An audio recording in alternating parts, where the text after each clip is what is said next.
Thank you. Thank you. Good evening, everybody. Please have a seat. I apologize that we're a little bit late, but some of your colleagues had many things to say, and they were all extremely valuable, and I want to spend at least as much time listening as I was speaking. Let me begin by expressing our gratitude to President Kikwete and the people of Dar es Salaam and Tanzania for their incredible hospitality. Thank you to our hosts, the Corporate Council on Africa, for bringing us here together. And I want to acknowledge the Secretary General of the East Africa Community, Richard Sezibera, and the President of the African Development Bank, Donald Kabaruka. I want to thank both of them for their incredible leadership. So please give them a round of applause.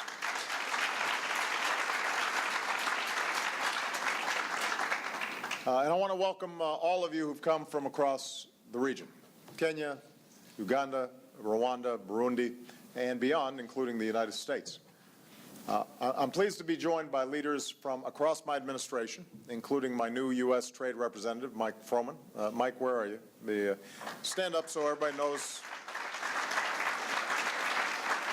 because Mike will be very busy working to increase trade and commerce between the United States and Africa. We've also got USAID Administrator Raj Shah.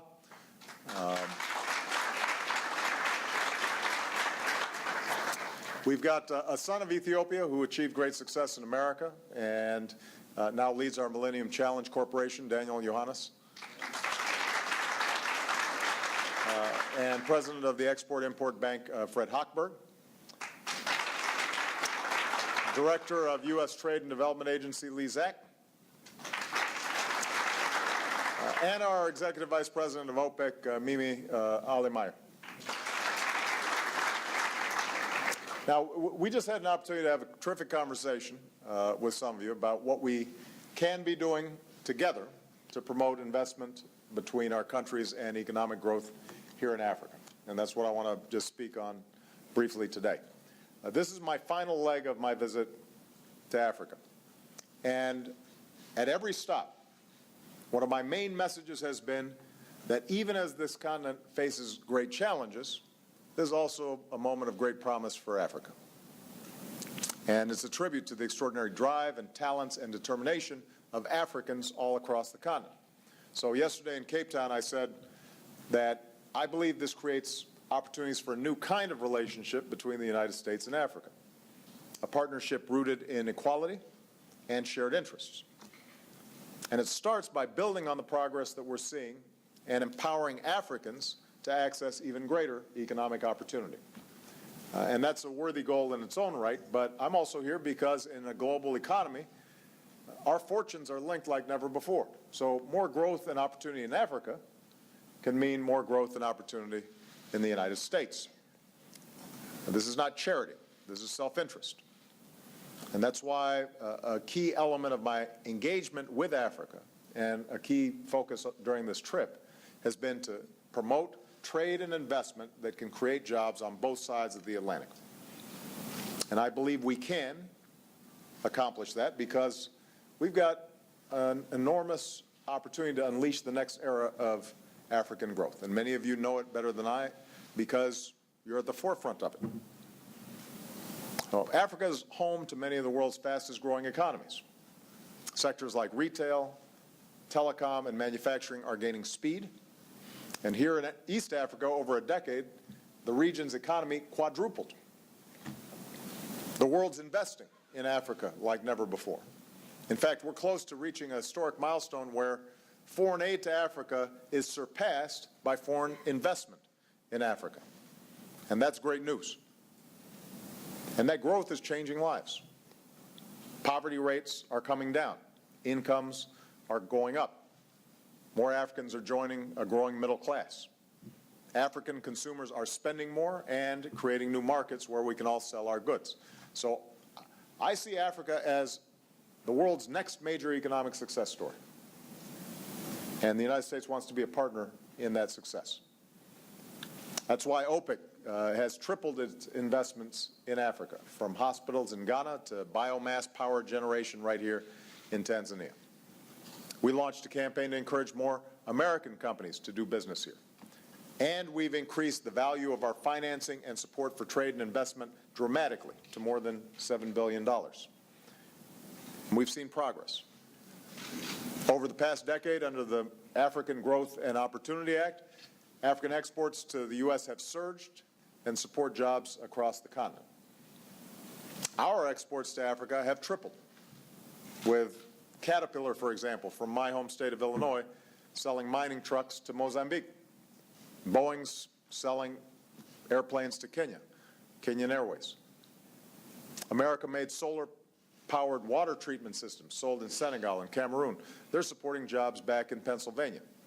So we're making progress, but we're here because we know there's a lot more work that has to be done. There's a lot of untapped potential. The entire GDP of sub-Saharan Africa is still less than $2 trillion, which is about the same as Italy. Our entire trade with Africa is about the same as our trade with Brazil or South Korea, countries with a fraction of Africa's population. Of all our exports to the world, only about 2% goes to Africa. So I know we could be doing much more together. And let me suggest a few ways where we can make progress. First, to keep our trade growing, we need to renew AGOA. But we've also got to make some decisions about how we can make it more effective. Today, the vast majority of our trade with Africa is with just 3 countries: South Africa, Nigeria, and Angola. We need to broaden that. We need to make sure more Africans are taking advantage of the opportunity to export to the United States. And one of the best ways to do that is to make sure more African goods can compete in the global marketplace. And that means more opportunities for small and medium-sized companies and entrepreneurs and merchants and farmers, including women. And so I'm pleased that Mike Froman will kick off this process at the next AGOA Forum next month in Addis. But let me be candid. Improving AGOA is not going to be enough. The real answer to unlocking the next era of African growth is not in Washington, it's here in Africa. And during the discussion with business leaders, we've got some terrific ideas about how we can release that energy. First of all, African governments are going to have to take the lead. Not because the United States says so, but because that's what works best. And for those willing to do the hard work of the necessary reforms to create a vibrant market economy and business environment, the United States is going to be a steady and eager partner. So, for example, the vast majority of Africans working in agriculture, that's potential that has not been fully tapped. So we need country-led plans that can attract private capital, so we're boosting the income of small farmers, which can fuel broad-based economic growth and lift 50 million Africans from poverty, putting some money in the pockets of the agricultural sector, small farmers, small shareholders. Suddenly you've got customers for a whole range of products, and that gives additional opportunities for African manufacturers or telecom companies or insurance. Tajani, he always wants me to talk about insurance. Yeah. For the overwhelming number of Africans who are young, we've got to make sure that they've got skills and the networks and the capital to realize their ambitions. So that's one of the reasons I'm announcing the expansion of my Young African Leaders Initiative. So we're investing in the next generation of African leaders in government and nonprofits, but also in business. We know that it has to become easier to do business in Africa. This is something that we had extensive conversations about, and all of you know this better than anyone. You've figured out how to work around the constraints, but we need to tear down these constraints. It still takes way too long, too many documents, too much bureaucracy, just to start a business, to build a new facility, to start exporting. And one of the useful comments that came during our discussion is, if we're going to, for example, build a lot of power around Africa, we can't have a 7-year time frame for building a power plant. We got to move. Things have to go faster. And government can have an impact on that, for good or for ill. So as part of our partnership for growth, we're working with countries like Tanzania and Ghana to make sure rules and regulations are encouraging investment, not scaring it away. And by the way, if we can synchronize regionally between countries so that there's some standardization of how business gets done, that's helpful too, because then people don't have to try to figure out and unlock a different bureaucracy and a different system and different paperwork for even the most routine tasks. We know that strengthening good governance is good business as well, and this is something that I've been emphasizing throughout my trip with leaders and with citizens in Senegal and South Africa and now in Tanzania. No one should have to pay a bribe to start a business or ship their goods. You shouldn't have to hire somebody's cousin who doesn't come to work just to get your job, get your business done. You shouldn't have to do that.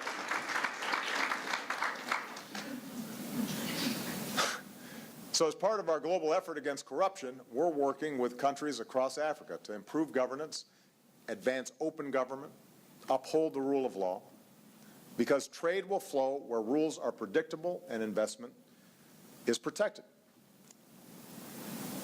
We also know that unleashing Africa's economic potential demands more access to electricity. That's how businesses keep the light on. That's how communities can literally connect to the global economy.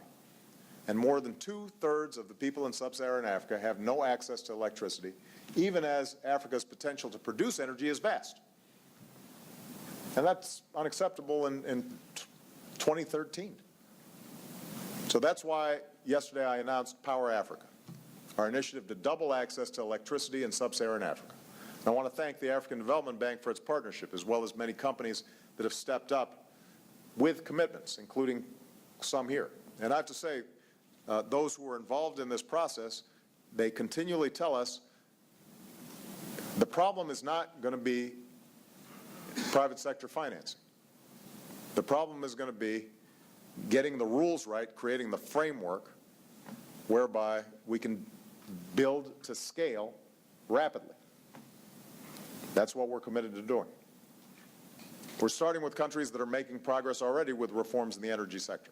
Tanzania, Ethiopia, Kenya, Nigeria, Ghana, Uganda, Mozambique, and Liberia.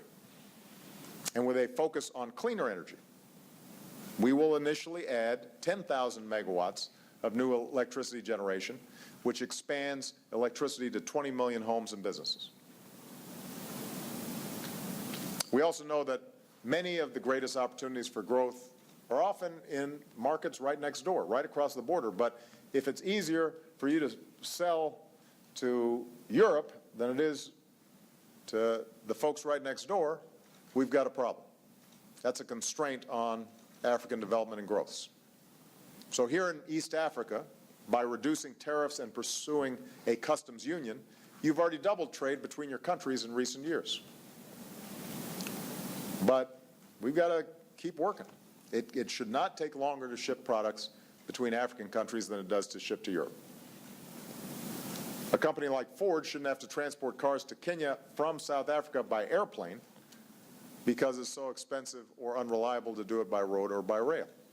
So you've got to create a situation which is easier to trade within Africa. So today I'm announcing a new initiative, Trade Africa, to boost trade with and within Africa, starting with the East Africa community.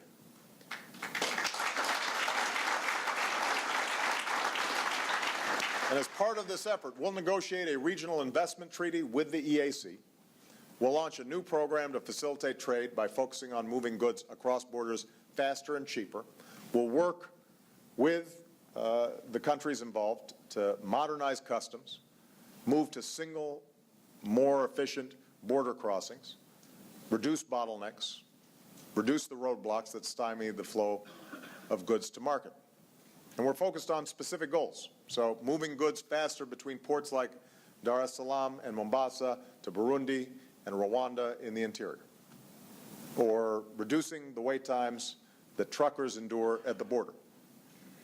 Increasing East African exports to the United States under AGOA by 40%. And not simply increasing trade within East Africa, doubling it. That's our aim. Those are the goals we're setting for ourselves under Trade Africa and here in East Africa. And we intend to be, we intend this to be the foundation for similar progress regionally that we can do across the continent in years to come. And finally, we're going to sustain our efforts. I'm making this trip early in my second term because I intend for this to be the beginning of a new level of economic engagement with Africa. So I'm announcing today that my new Commerce Secretary, Penny Pritzker, will lead a major trade mission to Africa in her first year. My Treasury Secretary and my Energy Secretary will come to the region as well. We will bring American investors and businesses together in a major conference on doing business in Africa. Other American trade missions next year will focus on forging new partnerships in agriculture and energy and infrastructure. So across the board, we want to step up our game. And the bottom line is this. I want to make sure we're doing everything we can to encourage the new growth we're seeing across Africa and more trade between our countries. And that's what your companies represent. That's what the incredible young men and women from across Africa who I met at our town hall in Soweto represent. I was hearing their stories and the impact they're already having and listening to their hopes and seeing their determination to build their lives and their communities and their countries. And it just reinforced everything I believe about Africa and its people. If people across this continent are just given a chance, if they're just empowered with the skills and the resources and the capital, and government is accelerating and advancing their opportunities as opposed to being an impediment, they can achieve extraordinary progress. And that's what I believe, and I know that's what you believe. And that's why the United States is going to keep investing in efforts that unleash that potential. And its greatest natural resource, which is its citizens. When we do, I'm absolutely convinced it won't just mean more growth and opportunity for Africa. It'll mean greater prosperity for the United States and indeed the world. So thank you very much for participating. Appreciate it. Thank you.